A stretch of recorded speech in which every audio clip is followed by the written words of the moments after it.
just how smart were the Anunnaki compared to us? I personally think they were about 150 years ahead of us where we are now, but they arrived 450,000 years ago. Now, they had technology, we know that, otherwise they wouldn't have been able to get here. But they also used swords, which you would think, a race that's smart enough to be able to create spaceships to travel from planets. They used axes. Yes, I know we still use axes, and we still got guns. So you could say, well, we still use axes for certain reasons, which is fair. But they also use bow and arrows, as opposed to, unless it's a special bow and arrow that fired lightning bolts.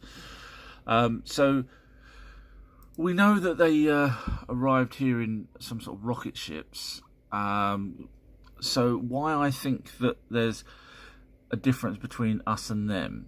Now, we use electricity. Nowhere really other than one image in Egypt does it show anything to do with electric in the way that we know electric. Yes, there was the thing called the Baghdad battery.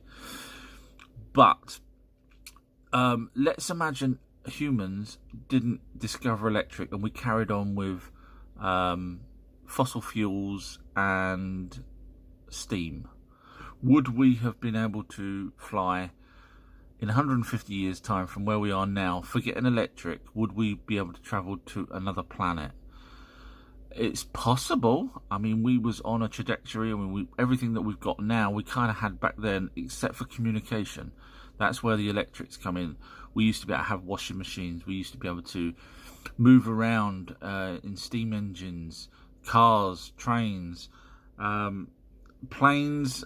Even Kitty Hawk, where they first created the first plane, didn't use electric that we use now. So if we didn't have electric, we could have carried on a trajectory where we would have ended up possibly being able to travel to another planet, but not using the electric that we know now. So that's the difference, I think, between the Anunnaki and us. I think they used different types of electric. Obviously the power pyramid, but not the same sort of electric that we use. So they are smarter than us, clearly, because we still can't figure out half the stuff they've done. But I don't think they were that far. They're not millions of years ahead like some of the other alien races out there. And that's what I think. What do you think?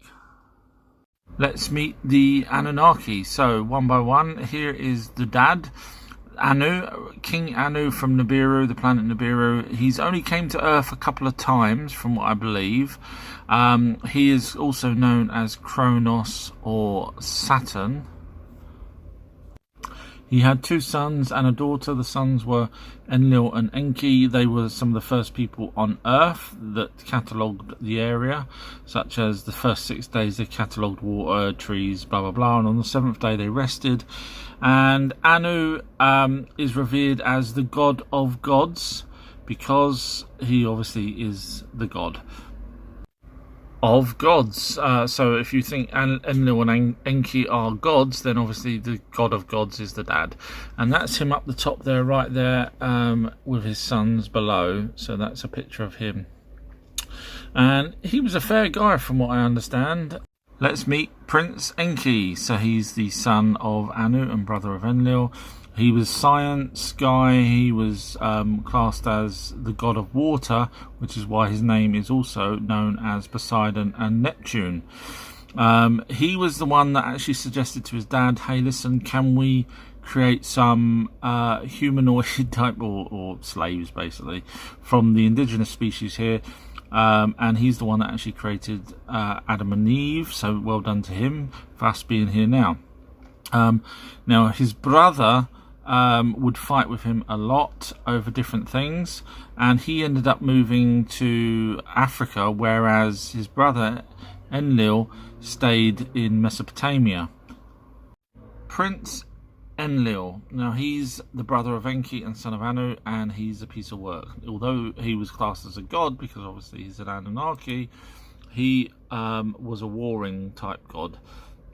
Now, he hated the slaves and used the slaves being humans and totally used them to make sure they worshipped him and brought him food and everything like that. He was right piece of work. And in fact, it's said that he was the one that brought the flood on to wipe us humans out, because he hated the noise that humans made while he was sleeping and we was too loud for him. Now, he had his own temple in Nepal, and that's roughly what the temple looked like. Quite a nice place. Wouldn't want to live there. Now, I have to say, this video is sponsored by a board game this time. It's a board game called The Last of Their Kind, and it's right up our street because it's the sort of things that we, that's watching these videos, you and I like. Have a watch of this. The Last of Their Kind. A free-roaming board game like no other. You choose who and how many you want on your team. Each creature has different strengths and weaknesses. Up to 4 can play across a 6-folding board. Many different gameplay options, such as find the key, open the door, and get the jewel before the other players, or last man standing. You choose how many magic cards you have.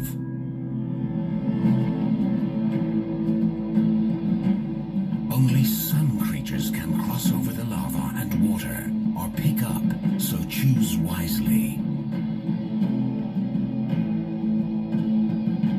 Expansion packs 2 and 3 gives you a new double board and new creatures, allowing up to 8 players. You can also get a level editor with many different tiles. You can create your own layout, whether it's a lava pit or one long tunnel. You can make it how you want. Only available from thegamecrafter.com. Okay, so just quickly then, yes, I was sent this board game. In fact, all 3 parts, the 2 expansion packs. I've played it twice. Absolutely fantastic. I would only recommend people from the USA to get it because the custom fees was 50 quid. I ended up paying for that. Well worth the price, trust me. But it's probably better for the Americans to buy it because that's where it's actually shipped from. Fantastic. Highly recommend it. Thank you. Ninsharag, probably totally pronounced that wrong. She's the sister of Enlil and Enki. She's depicted with a cub, lion cub. However, because of her size, I don't actually think it's a cub. I think it's actually probably a real full-size lion, because you remember they're a lot taller. Now, she goes by another name later on in life, a Nimna. But prior to that, she actually had relationships with her brother, Enki. And they bore a daughter to Enki, or she bore a daughter to Enki called Ninsa. And also she is actually quite important because she was the one that helped Enki, using her womb, to create Homo sapiens sapiens. So she's quite important in the whole history of humans, and so therefore our mitochondrial DNA actually comes from her.